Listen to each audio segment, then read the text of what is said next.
warahmatullahi wabarakatuh. Alhamdulillahirabbil alamin. Wassalatu wassalamu ala asrofil anbiya'i wal mursalin wa ala alihi wa ashabihi ajma'in. Amma ba'd. Rabbi shrah li sadri wa yassir li amri wahlul 'uqdatam min lisani yafqahu qawli. Alhamdulillah, dan intinya kita panjatkan puji dan syukur kehadirat Allah Subhanahu wa taala karena pada subuh hari ini kita masih diberikan segala kenikmatan sehingga kita masih bisa sholat subuh berjamaah dan bersama-sama membaca dan mendengarkan Al-Quran maupun hadis. Semoga apa yang kita lakukan ini diberikan rahmat oleh Allah Subhanahu wa taala. Amin. Dan juga semoga langkah kita selalu diberikan keistiqomahan oleh Allah Subhanahu wa taala. Amin. Baiklah, perkenankan saya melanjutkan pembacaan Quran surat Al-Baqarah ayat 169.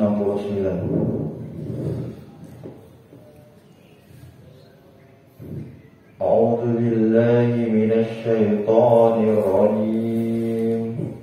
Bismillahirrahmanirrahim. Ya ayyuhan nasu kulu mimma fil ardi halalan thayyiban wa la tattabi'u khutuwatis syaitan innahu lakum aduwwun mubin. Innama ya'murukum bis-su'i wal fahsya'i wa an taqulu 'ala Allahi ma la ta'lamun. Sadaqallahul adzim. Di sini tadi saya membacakan Quran surat Al-Baqarah ayat 168 sampai dengan 169. Yang artinya, hai sekalian manusia, makanlah yang halal, lagi baik dari apa yang terdapat di bumi, dan janganlah kamu mengikuti langkah-langkah syaitan, karena sesungguhnya syaitan adalah musuh yang nyata bagimu. Sesungguhnya syaitan itu hanya menyuruh kamu berbuat jahat dan keji, dan mengatakan kepada Allah apa yang tidak kamu ketahui.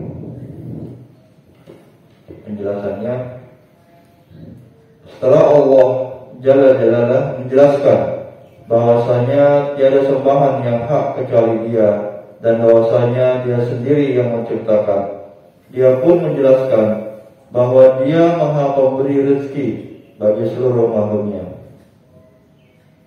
Dalam hal pemberian nikmat, Dia menyebutkan bahwa Dia telah membolehkan manusia untuk memakan segala yang ada di muka bumi, yaitu makanan yang halal, baik dan bermanfaat bagi dirinya, serta tidak membahayakan bagi tubuh dan akal pikirannya.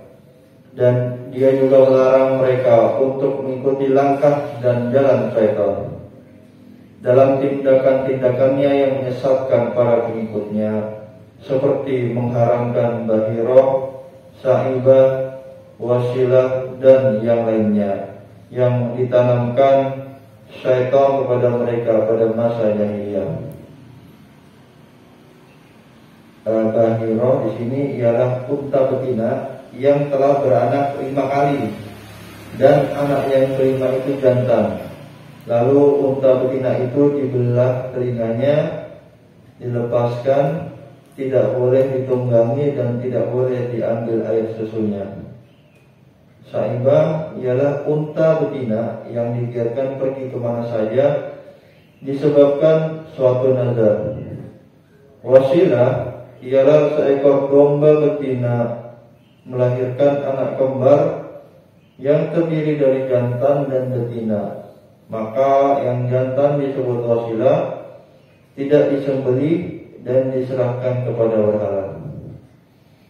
Sebagaimana yang dijelaskan dalam sebuah hadis yang terdapat dalam kitab Sahih Muslim yang diriwayatkan dari Iyad bin Hamad dari Rasulullah SAW, beliau bersabda yang artinya Allah Subhanahu wa taala berfirman, sesungguhnya setiap harta yang aku anugerahkan kepada hamba-hambaku adalah halal bagi mereka.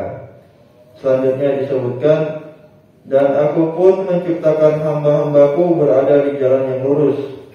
Lalu datang setan kepada mereka dan menyesatkan mereka dari agama mereka, serta mengharamkan atas mereka apa yang telah aku halalkan bagi mereka. Dan firman Allah Azza wa Jalla, innahu lakum aduwwum mubin. Sungguhnya setan itu adalah musuh yang nyata bagi kamu. Hal itu agar manusia menjauhi dan waspada terhadapnya.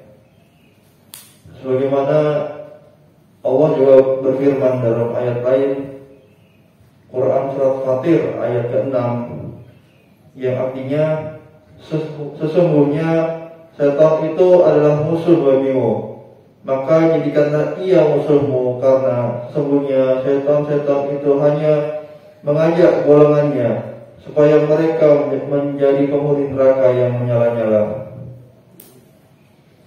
Mengenai firman-Nya, wala tattabi'u khutuwatis syaitan, janganlah kamu mengikuti langkah-langkah syaitan. Qatadah dan Asy'ubi mengatakan, setiap perbuatan maksiat kepada Allah termasuk langkah syaitan.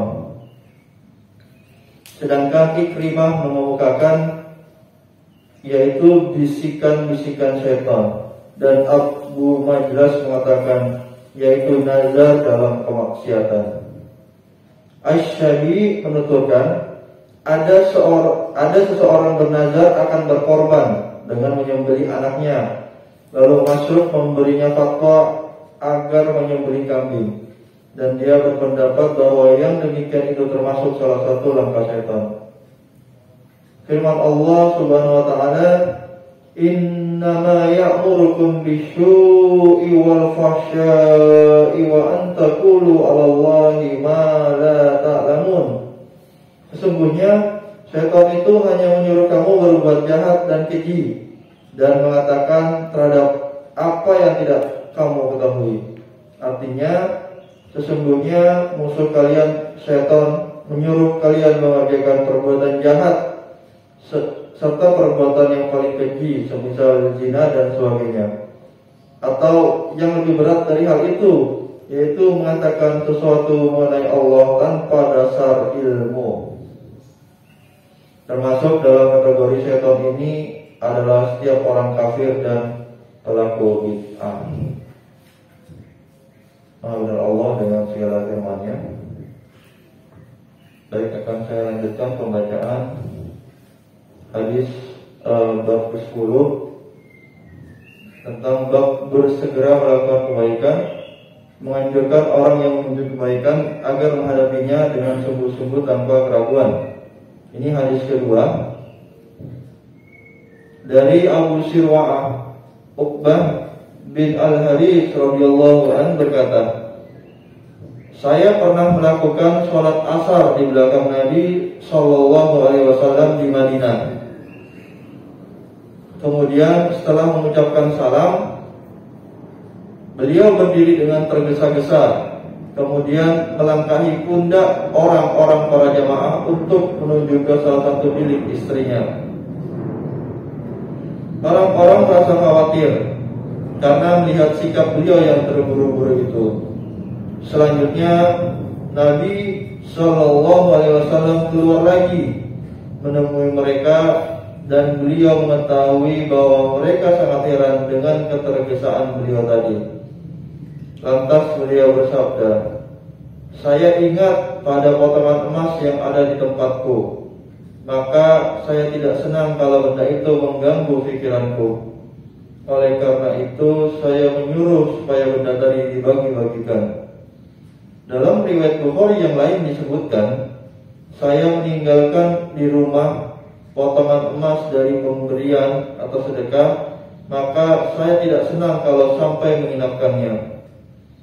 Penjelasannya, di dalam hadis ini terdapat anjuran untuk bersegera melakukan ibadah dan kebaikan. Saya ulangi sekali lagi. Dari Abu Sirwan Uqbah bin Al-Haris radhiyallahu an berkata, saya pernah melakukan sholat asar di belakang Nabi Shallallahu Alaihi Wasallam di Madinah. Kemudian setelah mengucapkan salam, beliau berdiri dengan tergesa-gesa, kemudian melangkahi pundak orang-orang para jamaah untuk menuju ke salah satu bilik istrinya. Orang-orang merasa khawatir karena melihat sikap beliau yang terburu-buru itu. Selanjutnya Nabi SAW keluar lagi menemui mereka, dan beliau mengetahui bahwa mereka sangat heran dengan ketergesaan beliau tadi.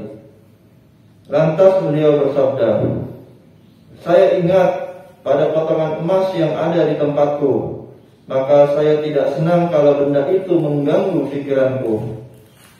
Oleh karena itu, saya menyuruh supaya benda tadi dibagi-bagikan. Hadis riwayat Al-Bukhari.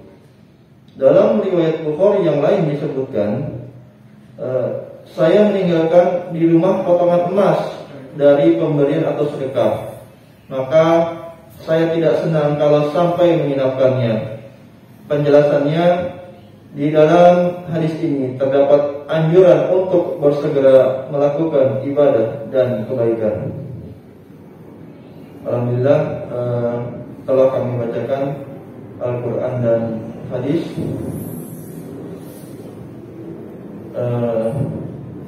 Sebelum saya tutup, mungkin ada jamaah yang ingin memberikan